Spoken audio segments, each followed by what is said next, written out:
¿Despiertos? Ok, pueden relajar sus mascarillas, los que gusten, los que se sientan a gusto, pueden relajar un poquito sus máscaras y vamos a estar hablando un poquito sobre el tema de este mes. Acabamos el mes de febrero y el tema de este mes fue el poder de su amor. El poder de su amor es el tema que nos ha traído todo este mes y vamos a terminar hoy hablando de cómo se manifiesta el poder del amor de Dios sobre mi iglesia, sobre nuestra iglesia. Romanos 5:5 es el versículo que hemos tomado como base. Dice este versículo: y la esperanza no avergüenza, porque el amor de Dios ha sido derramado en nuestros corazones por el Espíritu Santo que nos fue dado. La esperanza no avergüenza. ¿Por qué?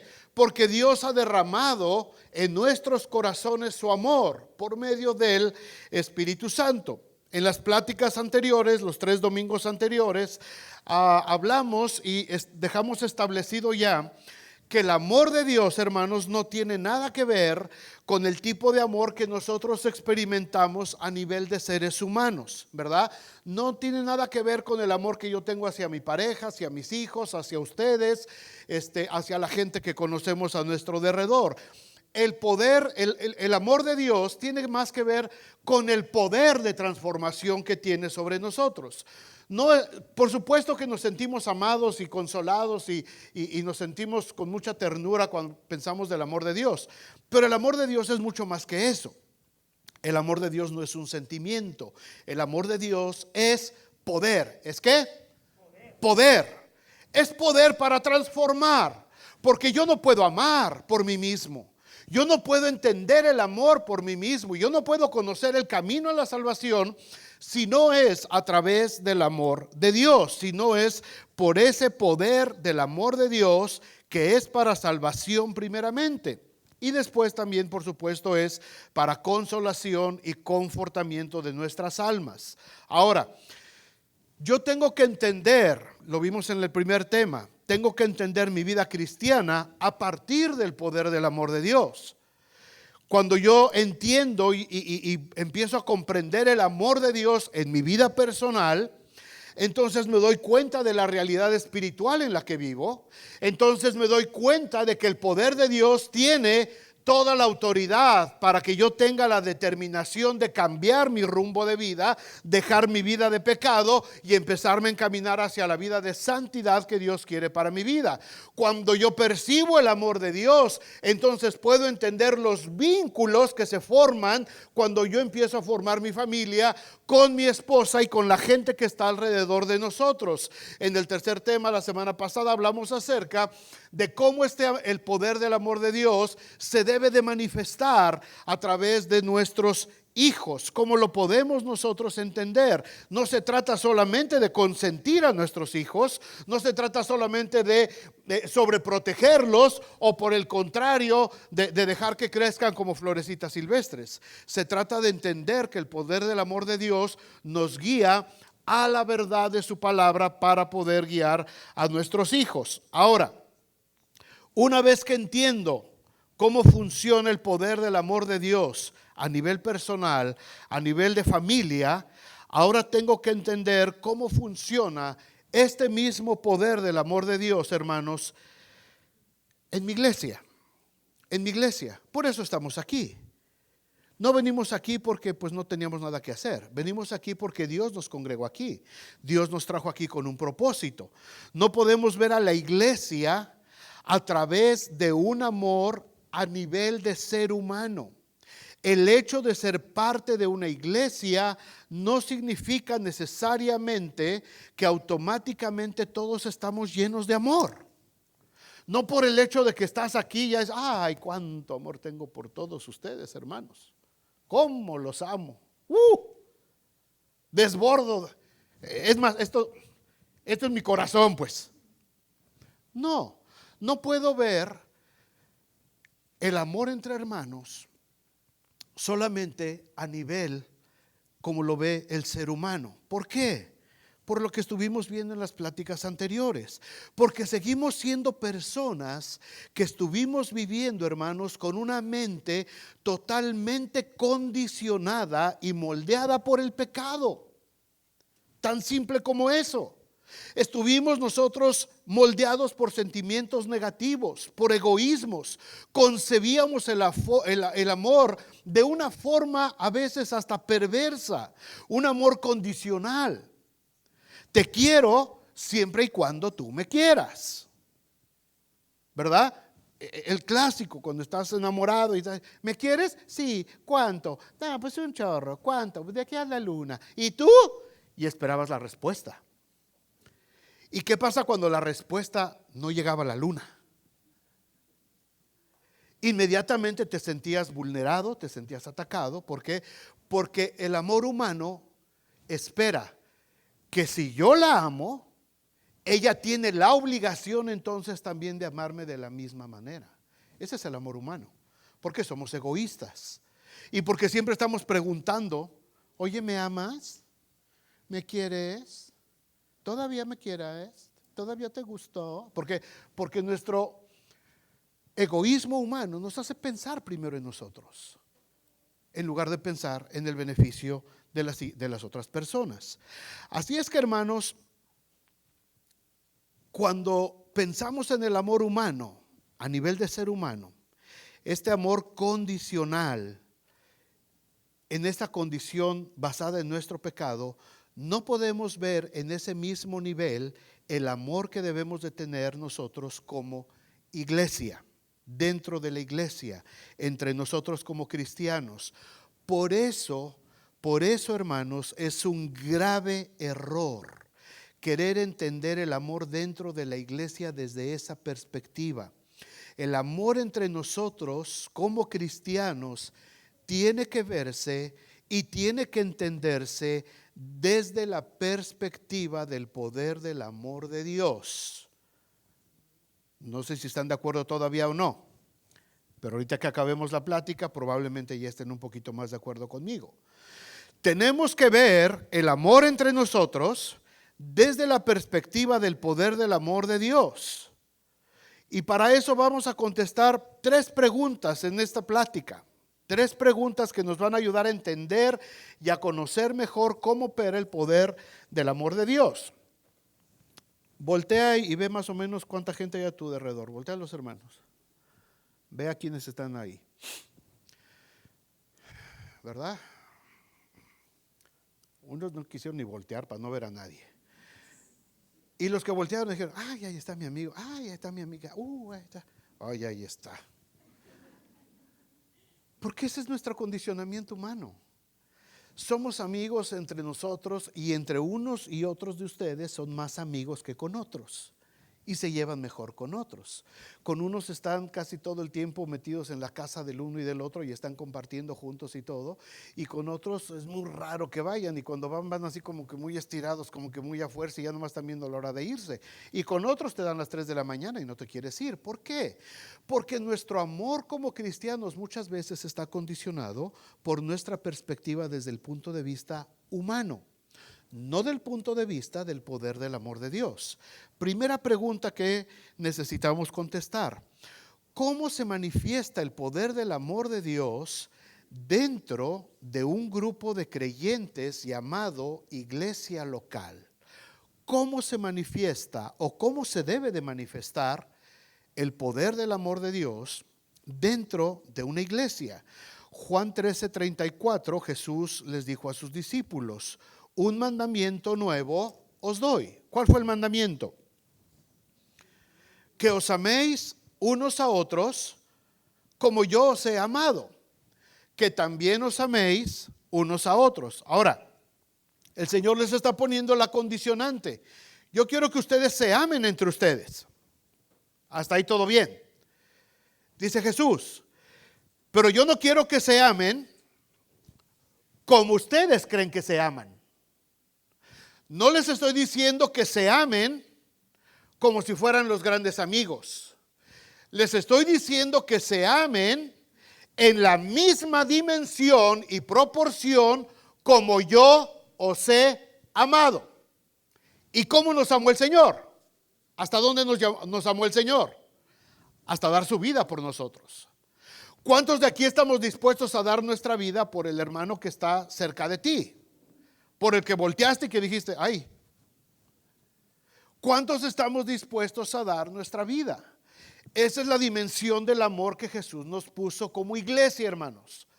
Pero nos es muy difícil entrar en esta dimensión si estamos viendo nosotros el amor entre nosotros a nivel de humano, de si me cae o no me cae, de que si me dijo, que si no me dijo, que si me hizo, que si no me hizo, que si me corresponde o no me corresponde, que me dio el cortón y que yo le di el cortón. Si estamos viendo el amor entre nosotros a ese nivel, no vamos a tener éxito como iglesia. ¿Por qué? Porque el amor entre hermanos tiene que ser como yo os he amado. A la misma dimensión de como nos amó el Señor Jesús. No podemos querer amar a nuestros hermanos solamente con este tipo de amor, porque es un sentimiento que está viciado por nuestra vieja naturaleza pecaminosa, hermanos, y solo va a traernos frustración y amargura. Cuando alguien dentro de la iglesia haga algo que me incomode o algo que no vaya de acuerdo a mis propios estándares respecto a lo que es el amor. El gran error que cometen muchos cristianos en todos lados, en todo el mundo, es pensar que la iglesia es una especie de club social o un club de amigos donde todo es felicidad, amor y amistad. Pero no, hermanos, malas noticias. La iglesia no es ese su propósito.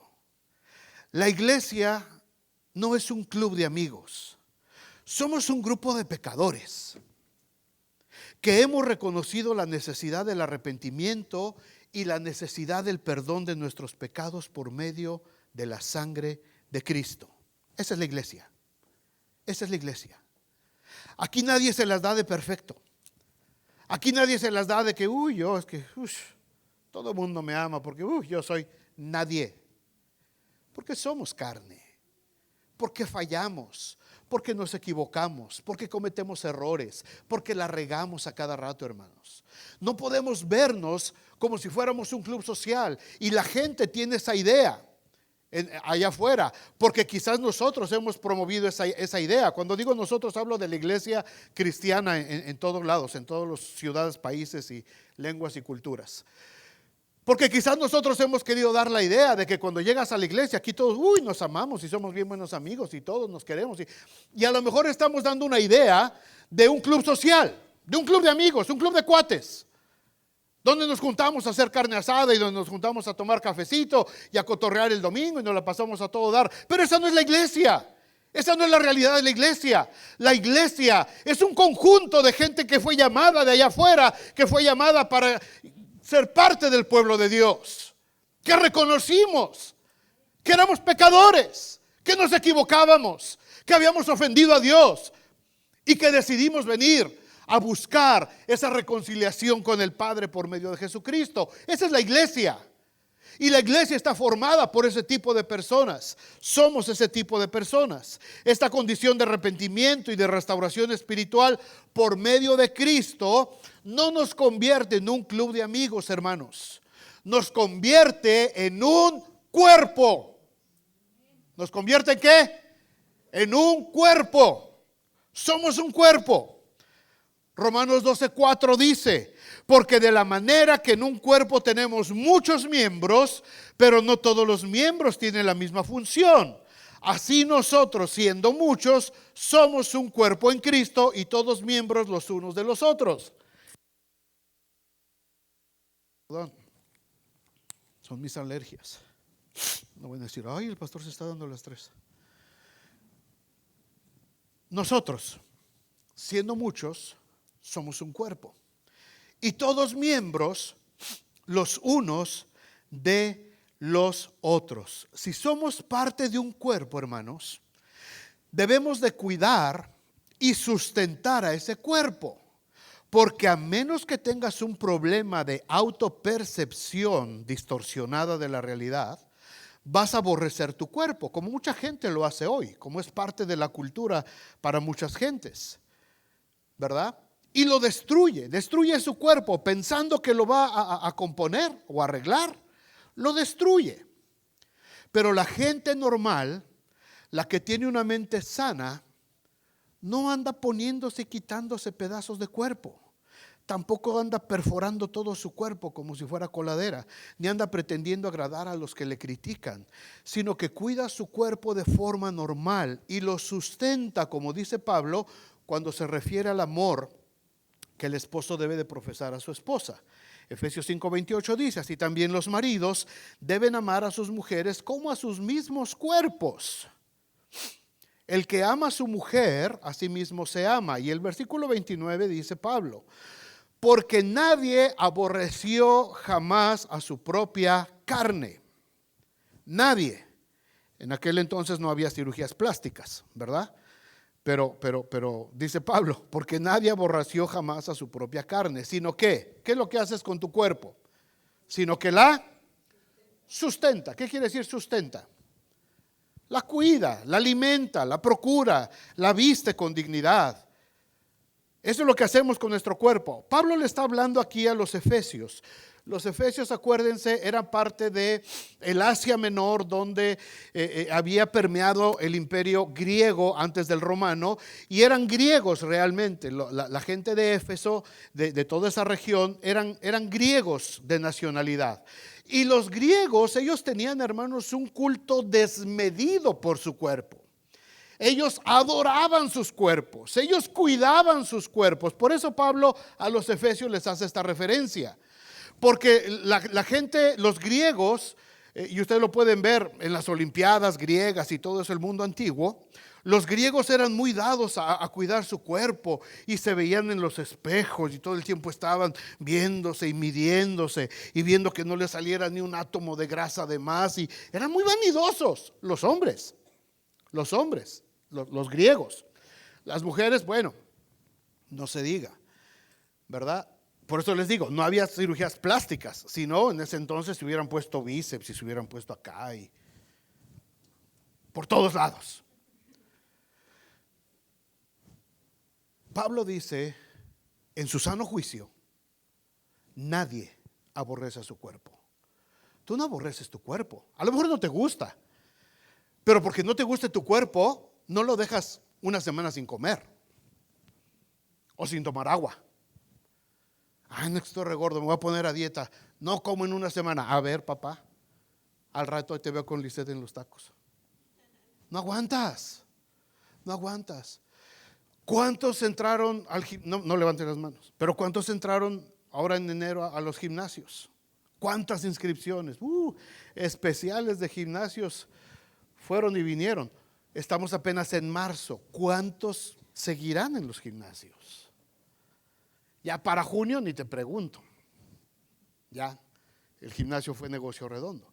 ¿Por qué? Porque todo el tiempo estamos interesados, por lo menos tenemos la buena intención de cuidar nuestros cuerpos. A mí me están poniendo a dieta desde hace 2 meses y no pasa nada todavía. Pero todos tenemos la intención de cuidar nuestro cuerpo. ¿Por qué? Porque nadie aborreció a su cuerpo en su sano juicio. Hay gente, por supuesto, que su percepción de sí mismo está totalmente distorsionada y perjudica su cuerpo y lastima su cuerpo y le pone y le quita y lo arregla porque no está, pero eso es otra cosa, eso ya es un asunto de distorsión. Pero en su sano juicio, hermanos, nadie trata mal a su cuerpo. Y el versículo 32 dice Pablo: grande es este misterio, hermanos, del cuerpo y del que lo cuida y todo esto. Dice, pero yo digo esto respecto de Cristo y de la iglesia. Hermanos, la iglesia es un cuerpo, no es un club social. Cada uno de nosotros desempeña una función y entre todos nos cuidamos. Cuando un riñón se te empieza a dañar porque le salió un cálculo, el otro riñón se pone las pilas y empieza a trabajar el doble. Normalmente un riñón en 1 hora, cada riñón tiene la capacidad de filtrar y de bombear media taza de sangre. Media tacita de sangre. 1 hora, cada riñón. Ahorita estamos ahí, tus riñones, nuestros riñones están en friega, filtrando todo el desayuno que te acaba, todo ese tocinote que te comiste ahorita en la mañana. Los pobres riñones ahorita están tratando de limpiar toda la grasa de esa sangre que entró por ahí. Si de pronto un riñón le empiezan a salir cálculos, piedras, y empieza a trabajar de manera despacito, el otro se pone las pilas y el otro empieza a trabajar todavía mucho más rápido para poder abastecer la necesidad de sangre limpia a todo nuestro organismo. Es maravilloso el cuerpo humano, es maravilloso. Y dice Pablo que nuestro cuerpo, todos los miembros se ayudan entre sí, cada uno tiene una función determinada.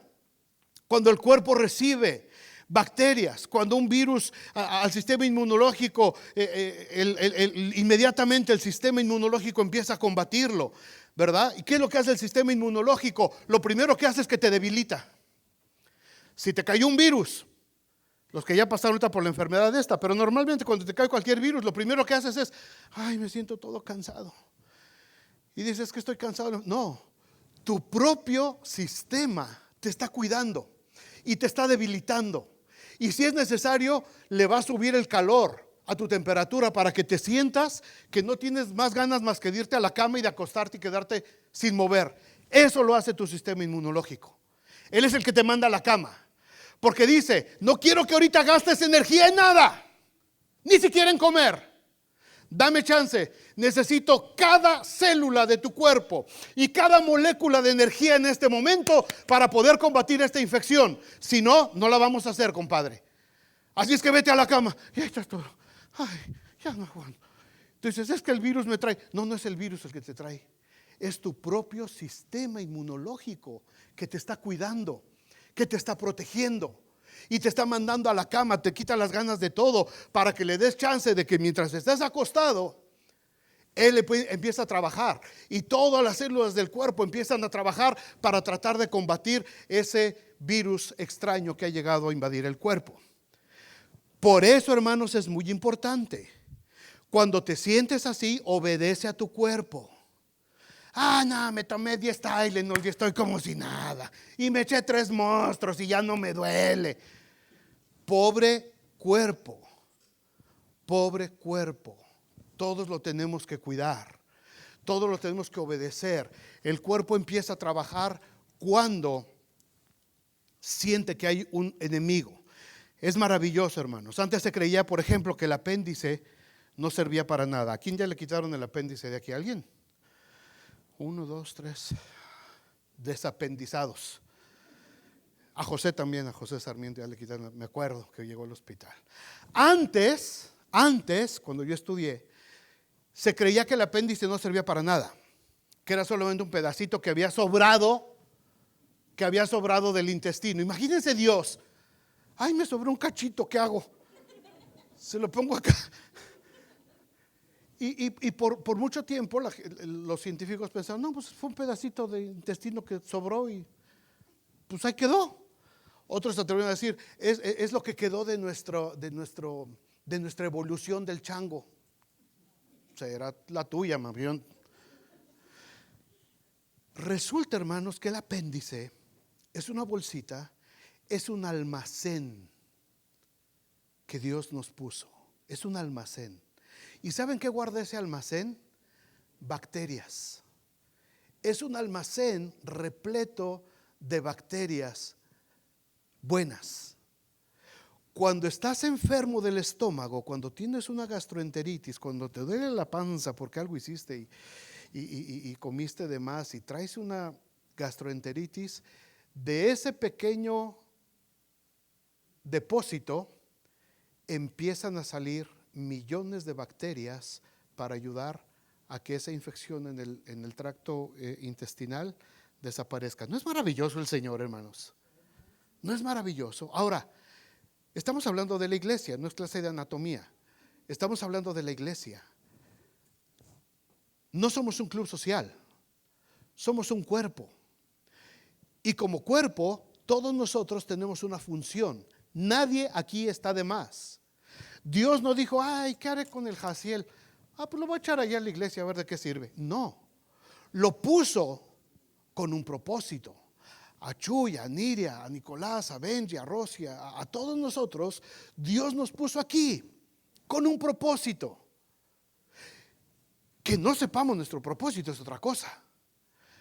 Que no nos movamos en ese propósito es otra cosa, pero Dios nos puso aquí porque somos parte de un cuerpo, La iglesia es un organismo espiritual vivo, que respira, que se mueve, que se desarrolla.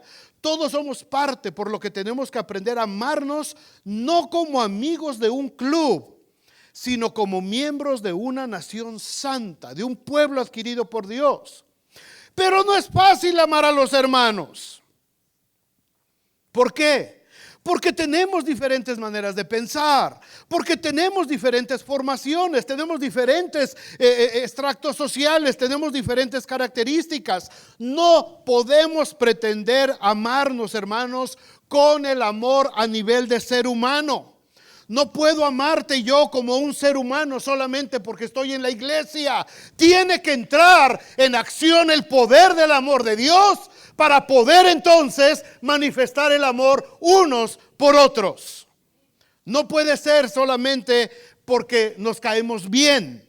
El amor entre nosotros tiene que ir primero a la cruz de Cristo. A ver si tenemos esa gráfica. Se tiene que cargar del poder del amor de Dios. Y entonces lo puedo manifestar a mis hermanos en Cristo, porque entonces ese amor no estará viendo las fallas de mi hermano, sino lo que Cristo ha hecho en la cruz por él. Si yo te quiero amar a nivel de ser humano, vamos a fracasar. Nos vamos a pelear. Tarde o temprano nos vamos a agarrar del chongo y nos vamos a pelear. Y nos vamos a dejar de hablar. ¿Por qué? Porque nos quisimos amar a nivel de ser humano. Y no se puede.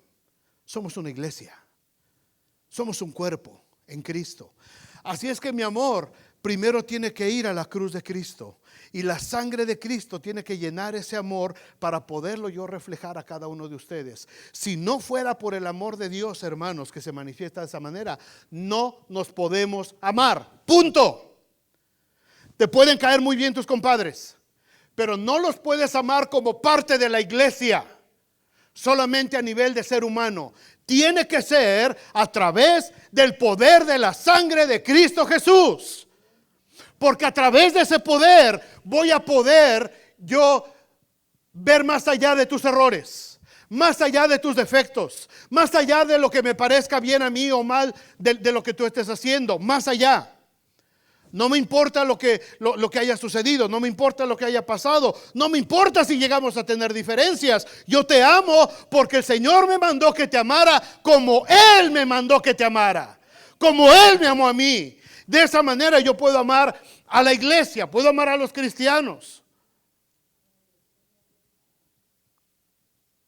Hace 30 años, un par de hermanos me provocaron una parálisis facial. Imagínense cómo los amaba yo. Me dejó todo chueco. Pero hubo el tiempo de sanidad. Y nos acercamos y nos amamos y nos pedimos perdón y seguimos adelante en nuestra vida cristiana. Y ha sido una bendición poder disfrutar. Uno de ellos ya murió, pero fue una bendición poder volver a vivir esos tiempos. Hermanos, no podemos estar dejando hermanos heridos por todos lados. Porque somos un cuerpo en Cristo. Y no me refiero solamente a este grupo local. Todos los hermanos de todas las iglesias somos un cuerpo en Cristo. Pero tenemos que aprender a vernos a través de este espejo que es Cristo el Señor. Yo sé que cometemos errores. A lo mejor no somos buenas personas, pero esas características, hermanos, ya no tienen lugar. Ahora lo que yo veo en mi hermano es la nueva identidad espiritual que tiene en Cristo. No lo veo con ojos humanos, sino con los ojos de la fe, bajo la promesa de que un día los dos seremos perfeccionados en el amor de Dios, no en el amor humano. Y entiendo que cada quien tiene una función diferente. Vean sus manos. Tienen 10 dedos todos. Bueno, espero que todos tengan 10 dedos. Hay gente que no, ¿verdad? Si ves tus 10 dedos, ninguno es igual a otro. Ninguno es igual a otro. Y todos tienen diferente función. Trata de picarte la nariz con el pulgar. Pues no entra. A menos que tengas fosas nasales como de toro. Pero normal, pues no sirve para nada. Pero ¿qué tal este? Cuando la cosa está muy hasta adentro, dirá, híjoles, especial. Pero depende si eres diestro o si eres zurdo. Porque si no eres zurdo y quieres usar el meñique para estas operaciones, vas a llorar. Lo que va a hacer, como no lo puedes controlar igual, lo que va a hacer es que te va a sacar un par de lágrimas también, por ahí de paso. Cada uno de los dedos tiene su propia función. Nada es igual, hermanos. Tienes dos ojos, no son iguales. Son totalmente diferentes tus dos ojos. Ni siquiera el color es igual. Aunque parece y lo ves, dices, ay, qué bonito ojos. No. Si lo ves a microscopio, tienes diferente color de ojos. Pareces gato. Todos parecemos gatos. El ojo derecho tiene un campo visual diferente que el izquierdo. No es igual. Si cierras pierdes todo el campo visual de este lado. Y si cierras pierdes este. Nada es igual. Tú dices, los pulmones son iguales. No, tampoco. El pulmón izquierdo es más chiquito porque le tiene que dar chance a que quepa el corazón. O sea, todos tenemos diferente función. Todos tenemos diferente función. Todos nosotros dentro de la iglesia realizamos diferente función. Y Pablo habla muy extensamente de eso, no lo vamos a ver ahorita. Pero todos tenemos diferente función. La pregunta inicial fue, ¿cómo se manifiesta el poder del amor de Dios dentro de un grupo de creyentes llamado iglesia local? Se manifiesta en que somos un cuerpo en Cristo. En que tenemos que vernos y tenemos que operar como un cuerpo en Cristo. No podemos vernos como un club social. Tenemos que vernos como un cuerpo que funciona, que se ayuda, que se anima, que se impulsa. Y cada quien tenemos diferentes funciones. Segunda pregunta. ¿Está clara la primera, hermanos? Ok. Segunda pregunta. Ahora, que ya sé lo que es y cómo funciona el amor de Dios entre la iglesia, ¿a qué nos impulsa el poder del amor de Dios como iglesia? ¿A qué nos impulsa? Primera de Pedro 2:5 dice, vosotros también como piedras vivas. ¿Piedras qué? Vivas. Sed edificados como casa espiritual y sacerdocio santo para ofrecer sacrificios espirituales aceptables a Dios por medio de Jesucristo. ¿Para qué queremos ser un cuerpo con actividad propia? Para edificar el cuerpo de Cristo, hermanos, en todo lugar. Construir un templo espiritual, primeramente, por supuesto, como dice Pedro. Pero también, hermanos, tenemos que obrar como cuerpo, también para construir los espacios físicos que necesitamos para que este cuerpo llamado iglesia habite. Por eso estamos aquí en este lugar tan bonito. Que muchos miembros del cuerpo de Cristo ya han estado trabajando para que podamos estar en este lugar. Como iglesia, como cuerpo de Cristo, no estamos homeless. No estamos viviendo en la calle a ver a dónde nos refugiamos abajo de un árbol. La próxima semana nos reunimos abajo del puente que está ahí en la Walnut, hermanos, y ahí va toda la iglesia ahí como homeless. No, gracias a Dios tenemos un lugar que el Señor ha provisto. ¿No les da gozo eso? ¿Por qué? Porque el Señor no nos llamó específicamente a construir templos, nos llamó a edificar la iglesia del Señor. Pero la iglesia del Señor se tiene que reunir en espacios físicos. ¿Por qué? Porque no somos espíritu todavía. Todavía tenemos cuerpo, todavía tenemos frío, todavía tenemos calor, todavía necesitamos necesidad de un techo donde meternos. Construir un edificio como este que estamos haciendo, hermanos, es mucho más que querer solamente tener un lugar cómodo para reunirnos. Debemos de tener la mentalidad de cómo vamos a utilizar este lugar para que el evangelio se extienda cada vez más. ¿Cómo se va a desarrollar este cuerpo llamado iglesia? ¿Cómo vamos a usar este lugar para que se convierta literalmente en una tienda, en una casa de refugio para la gente de nuestra comunidad que necesita ser alumbrada con la luz de Cristo? Muchos predicadores hablan de que la iglesia no fue llamada para construir templos, que la iglesia se debe reunir solamente en casa. Sin embargo, es curioso que cada vez que escucho a uno de estos predicadores, está predicando en un templo. Alguien tuvo que construir ese templo. Alguien tuvo que construir ese edificio. Alguien lo tuvo que haber hecho, lo tuvo que haber preparado. El ministerio de Jesús inicia ¿dónde? En una sinagoga. en un templo donde leyó el libro del profeta Isaías en Lucas 4:16. Vino a Nazaret donde se había criado y en el día de reposo, ¿a dónde entró? A la sinagoga, a un templo. Ahora, Jesús no nos mandó a construir templos, pero alguien construyó esa sinagoga. Alguien pasó mucho tiempo poniendo ladrillos y poniéndole brea y decorando y poniéndole para que entonces el Señor Jesús pudiera entrar a esa sinagoga y pedir el libro del profeta Isaías y empezar a partir de ahí su ministerio. Alguien hizo esa sinagoga. El apóstol Pablo andaba por todos sus viajes misioneros y dice que siempre llegaba a las sinagogas. Preguntaba, ¿dónde está la sinagoga de los judíos? Allá en tal lugar. Y llegaba Pablo el día de reposo a las sinagogas. Pablo nunca mandó a la iglesia a construir templos. Es cierto. Pero Pablo llegaba a las sinagogas. ¿Quién construyó esas sinagogas? ¿Quién invirtió dinero para que esa sinagoga estuviera ahí? ¿Quién le puso las paredes? ¿Quién le puso las lámparas? ¿Quién le puso las cortinas? ¿Quién le puso el suelo? ¿Quién hizo las banquitas de las sinagogas? ¿Me entienden, hermanos?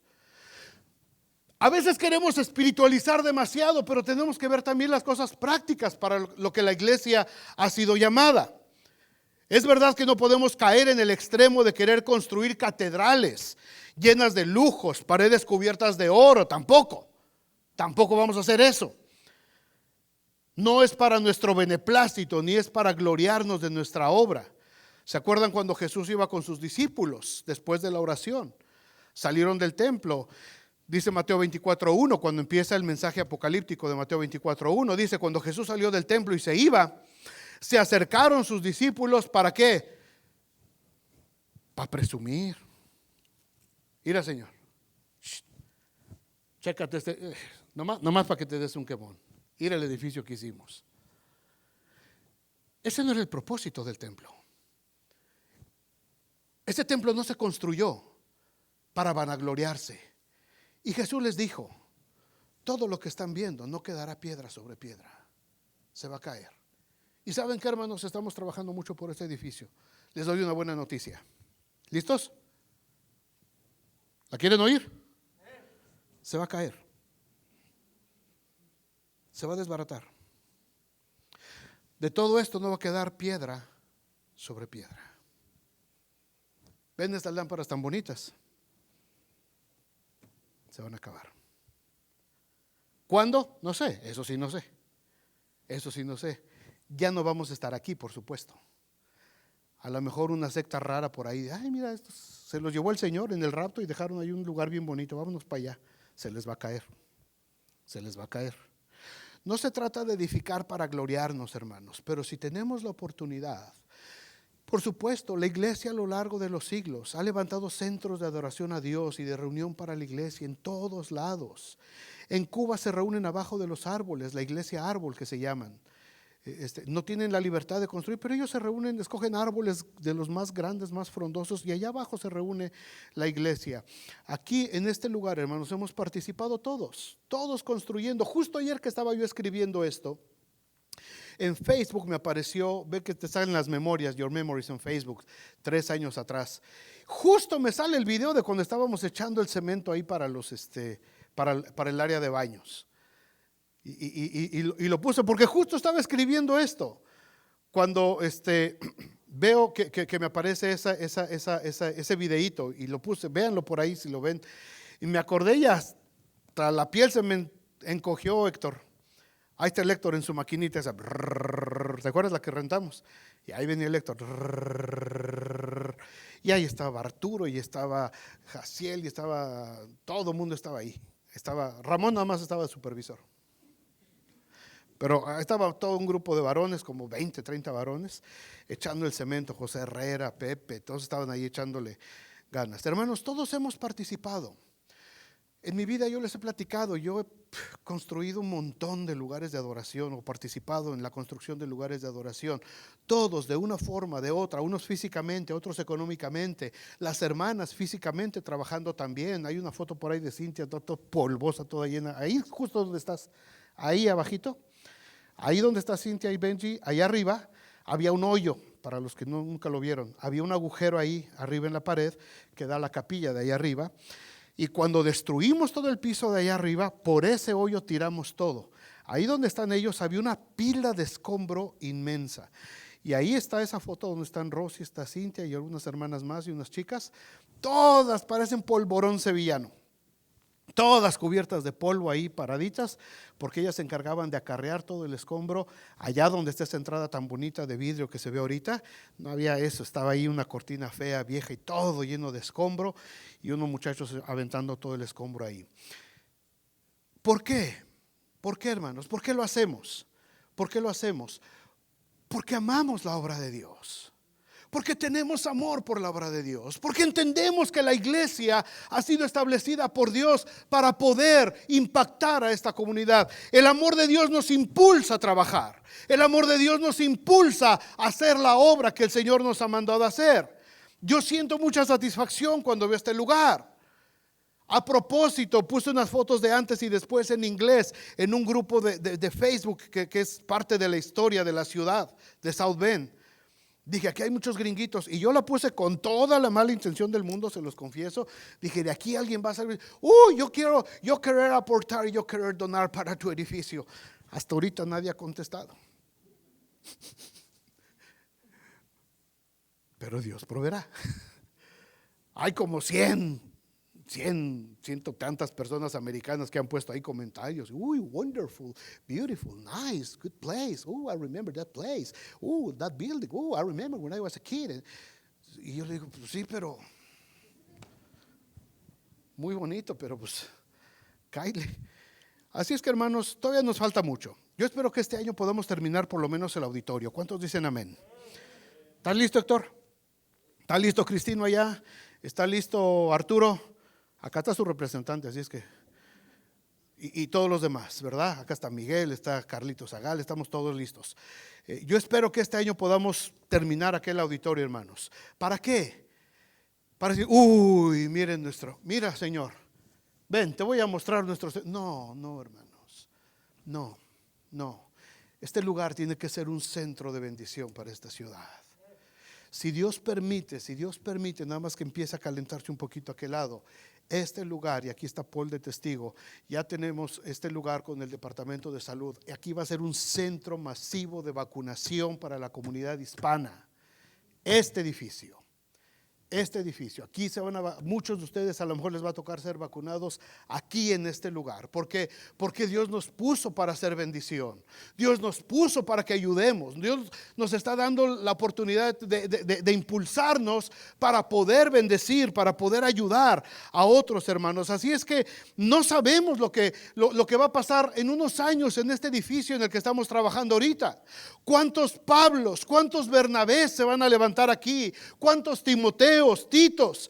El cuerpo de Cristo, la iglesia local que Dios estableció aquí con nosotros, hermanos, estará haciendo bendición para varias generaciones. ¿Cuántos dicen amén?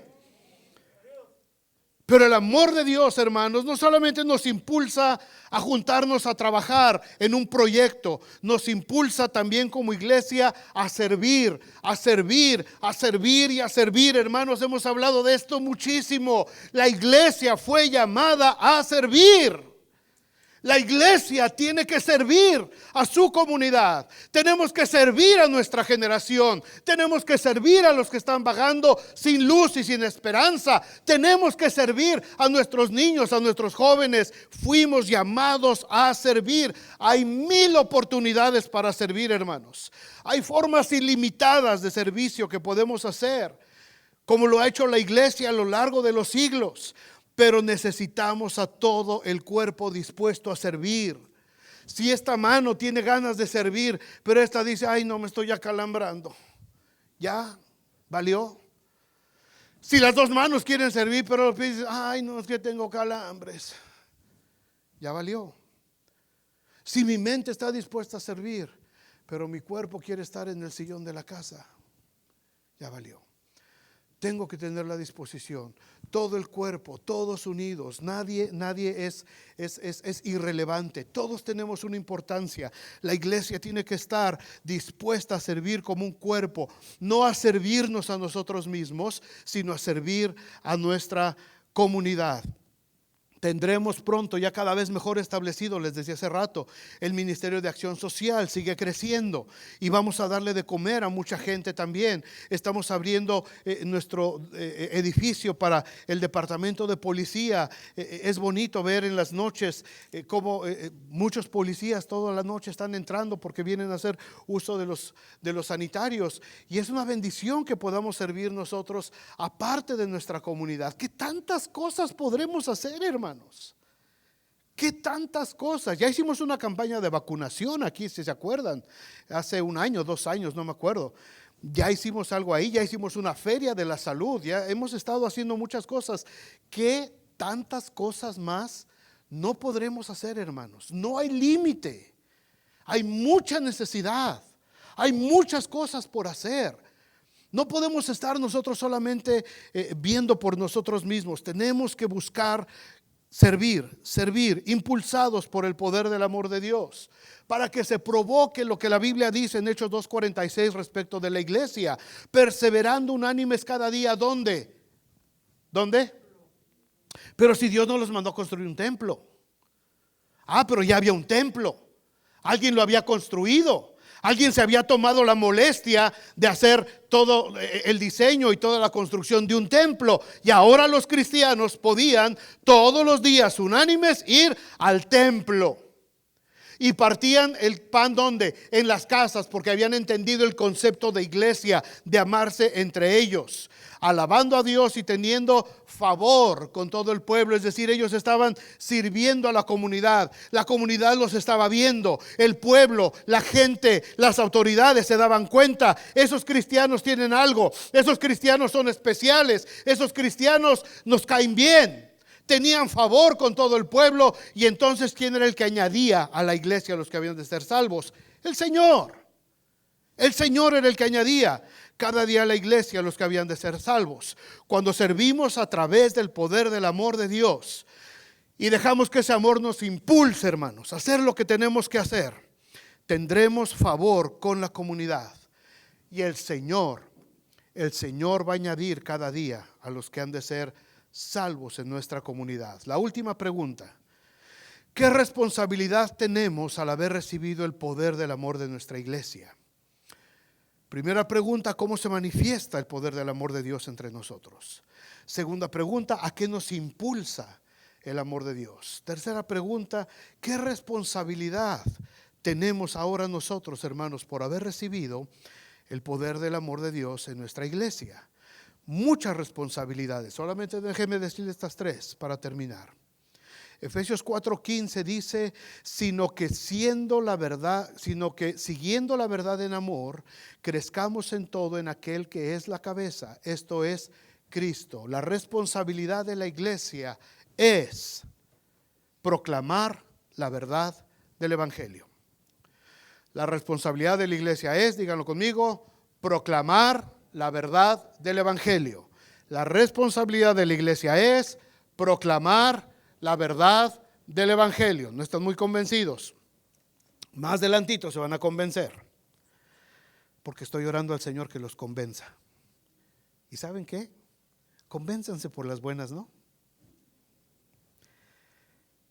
Esta es nuestra mayor responsabilidad, hermanos. Serviremos a la comunidad, nos amaremos entre nosotros como parte de un cuerpo espiritual, pero nuestra responsabilidad es con la verdad del evangelio, no con la gente, con lo que la gente quiere oír. No estamos aquí para enseñar ideologías o hablar de política del mundo. Nuestro compromiso es con la verdad del evangelio. Una verdad que no siempre es agradable, pero es una verdad que nos va a conducir al camino del Señor. La verdad del evangelio no es para avergonzar. La verdad del evangelio, hermanos, no se usa para condenar, se usa para restaurar y para guiarnos al arrepentimiento genuino. Y por favor, escúchenme bien, Escúcheme bien, sobre todo líderes de la iglesia que están aquí y en sus casas. La iglesia, ustedes como líderes y como iglesia, tienen la obligación de vigilar que siempre desde este lugar o de cualquier tribuna de la iglesia, siempre se busque el compromiso con la verdad del evangelio. Digan amén, por favor, porque me da miedo. No porque lo dijo el pastor es siempre la verdad. Al pastor, a los predicadores, se nos puede resbalar. Podemos tener pifias, nos podemos equivocar. Pero siempre tiene que haber la iglesia lista para verificar que lo que se dice es verdad. Me recuerda mucho la iglesia de Berea. Dice Hechos 17:10. Inmediatamente los hermanos enviaron de noche a Pablo y a Silas hasta Berea, después de que los azotaron y les pusieron una buena. Y ellos, habiendo llegado, entraron ¿a dónde otra vez? A la sinagoga de los judíos. Y estos, dice que eran más nobles que los que estaban en Tesalónica. Los tesalonicenses eran bravos. Los de Berea eran buenas gentes. Dice, recibieron la palabra con toda solicitud, pero fíjense lo que hacían los hermanos de Berea. Acababan de escuchar a Pablo y se iban entonces cada día a escudriñar si estas cosas eran así. Si es que lo que había predicado Pablo checaba con lo que decían las escrituras. Los hermanos de Berea no le creían nada más así porque decía Pablo. Ay, pues es que es Pablo, es que es el gran Saulo de Tarso, el que antes asolaba y ahora es el embajador, el heraldo. No. Será Chuchita la del barrio, pero vamos a ver qué es lo que dice la palabra de Dios. Y era la obligación, y ellos lo hacían, los de Berea. Y eso no es una grosería, ni mucho menos, ni falta de respeto para Pablo. Pero los hermanos decían, ok, Pablo, está suave. A ver, dijiste que en Isaías, a ver, déjame ver si es cierto que Isaías dice eso. Hiciste mención, a ver, espérame. Estás mencionando la profecía de Miqueas. A ver, déjame ver si es cierto que Miqueas, ¿verdad? Se siente re suave cuando te están cuestionando así. El poder del amor de Dios nos da también la responsabilidad, hermanos, como iglesia, de edificar, exhortar y consolar. Edificar, exhortar y consolar. Primera de Corintios 14:3 dice, pero el que profetiza habla a los hombres para edificación, exhortación y consolación. Esta es nuestra responsabilidad como iglesia, hermanos. En todo lo que hagamos, en cualquier actividad, en cualquier evento, tenemos que buscar y saber que lo que hagamos debe encajar en alguna de estas tres categorías.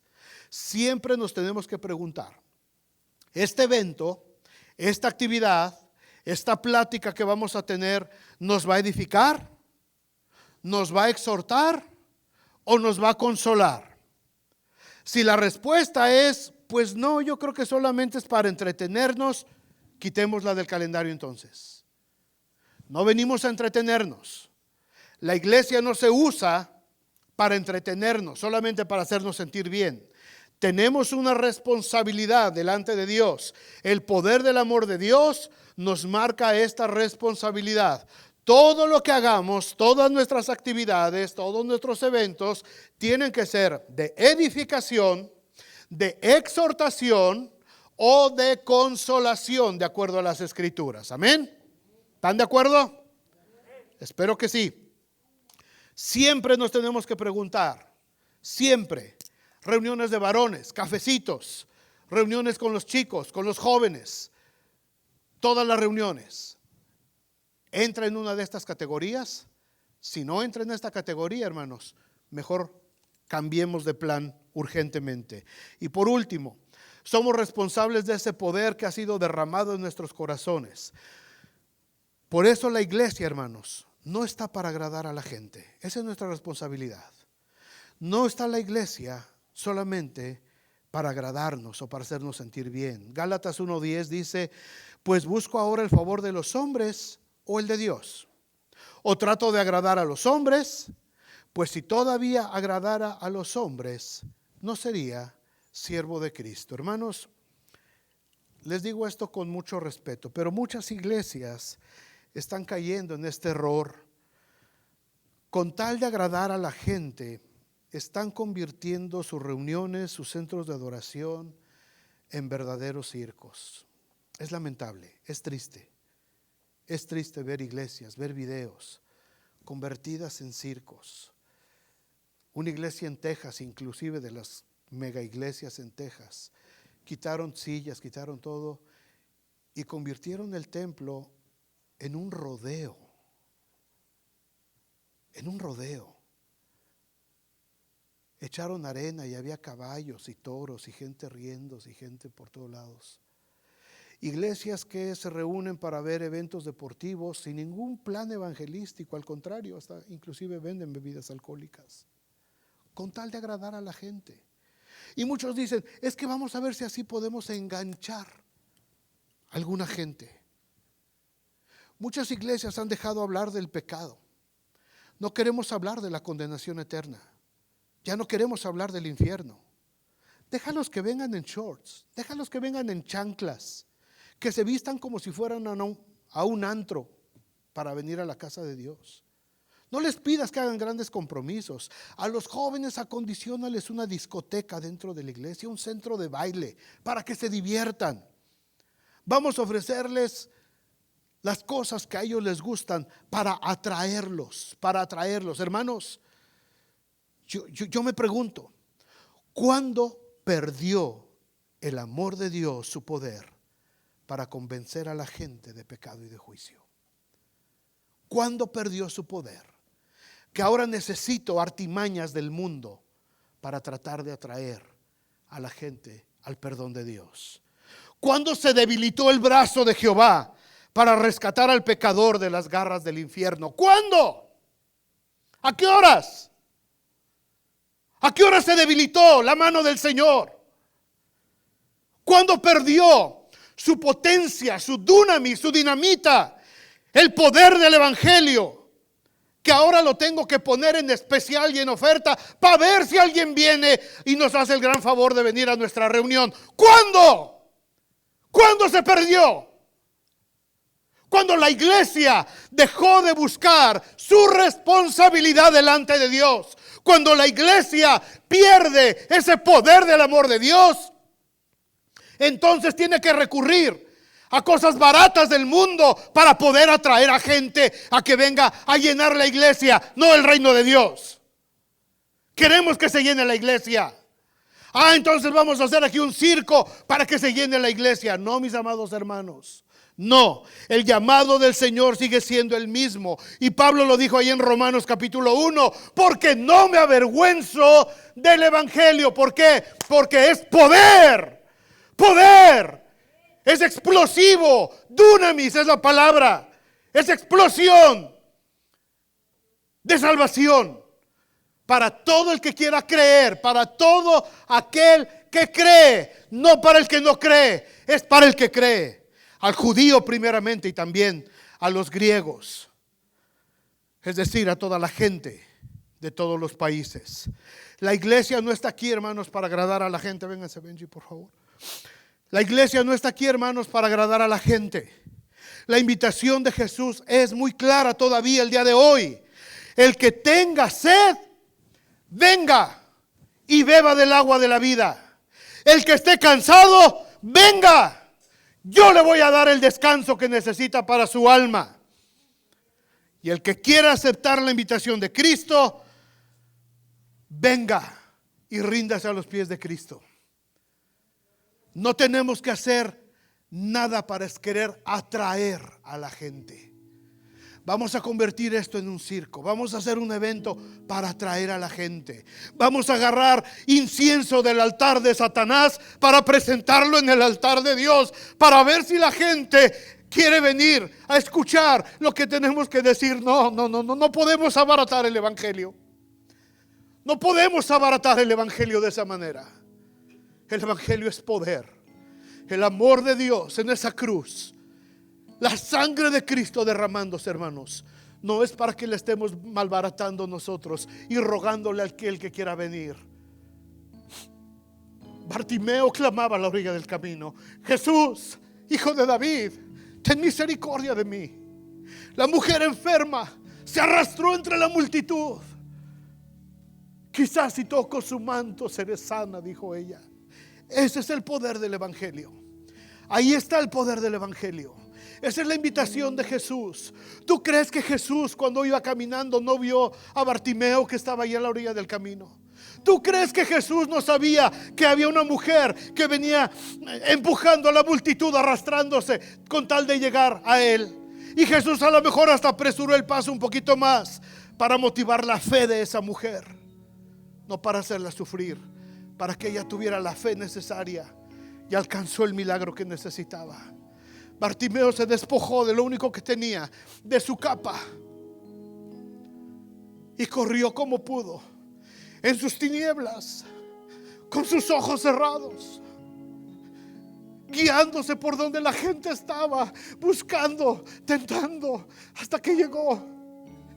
Jesús, eres tú, eres el hijo de David. Y todavía Jesús le pregunta: ¿qué quieres que te haga? Era obvio, ¿no? Era obvio lo que quería Bartimeo. Pero Jesús le pregunta con su amor: ¿qué quieres que te haga, Bartimeo? Señor, que reciba la vista. Y Jesús pone sus manos y Bartimeo empieza a ver. Y lo primero que ve es el rostro. Es el rostro de ese que nos llamó amigos a nosotros. Hermanos, no ponemos en barata el Evangelio. Por eso les dije a los muchachos lo que les dije hace ratito: los que quieran ir a su clase a recibir del amor de Dios, vayan. Si no quieren ir, no vayan. Seguiremos orando por ustedes. Seguiremos orando por nuestros jóvenes. Seguiremos orando por nuestros amigos y familiares y vecinos que no han querido venir a conocer el amor de Dios. Seguiremos orando por ellos para que el Señor los añada. El Señor los añada cuando sea el día de la salvación para ellos. Pero no vamos a hacer aquí circo, maroma y teatro para atraer a nadie. El que tenga sed, venga y beba del agua de vida.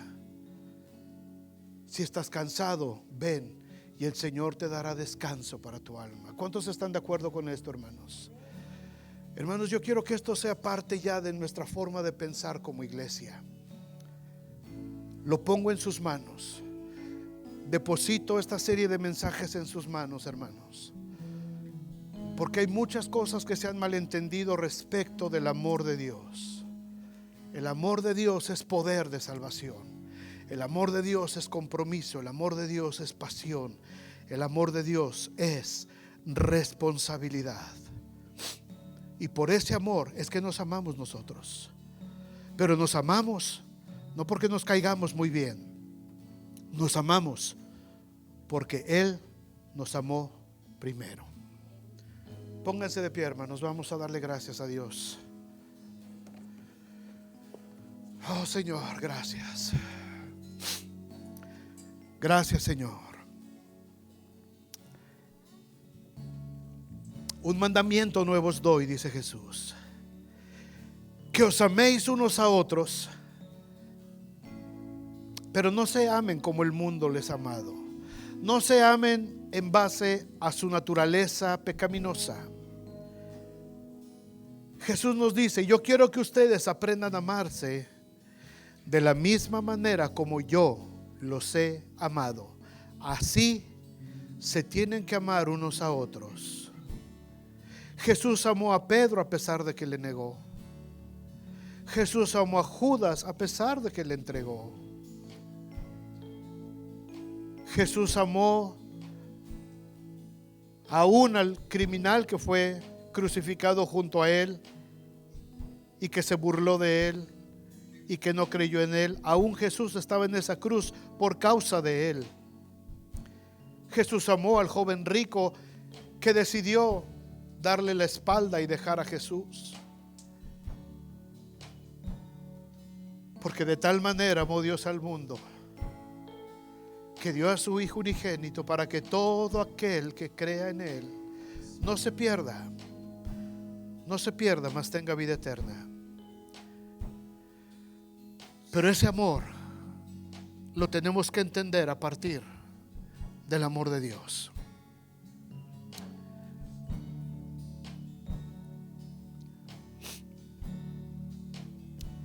Gracias, Señor.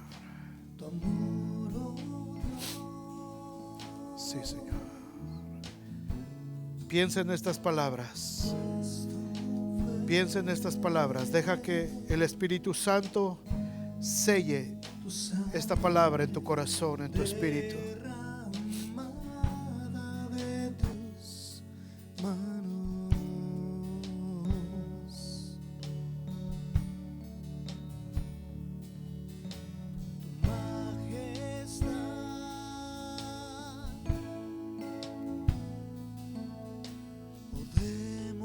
Podemos ver